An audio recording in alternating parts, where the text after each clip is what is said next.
Vous savez, moi, je suis fière que mon pays soit métissé.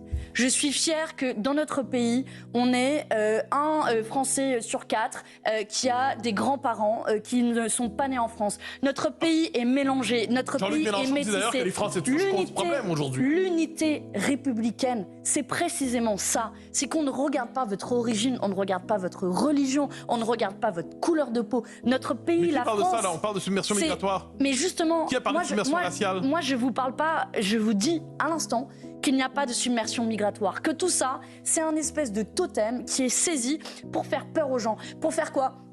Parce que, par exemple, quand on parle... Il ne peut pas y avoir trop d'immigration dans notre pays. Le problème aujourd'hui dans notre pays, si on parle de semi-industriel, ce n'est pas à cause de l'immigration.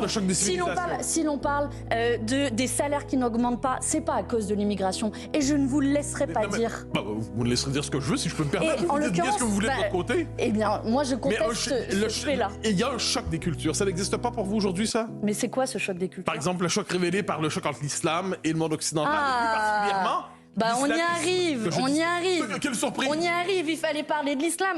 Non, je distingue l'islam de l'islamisme. Est-ce que l'islamisme pose un problème particulier en Europe? Monsieur Bock-Côté, quand même, que vous avez démarré la conversation en parlant de migration et vous arrivez à la fin sur la question de l'islam. Toujours le même disque. Ça en devient fatigant. Mais vraiment fatigant.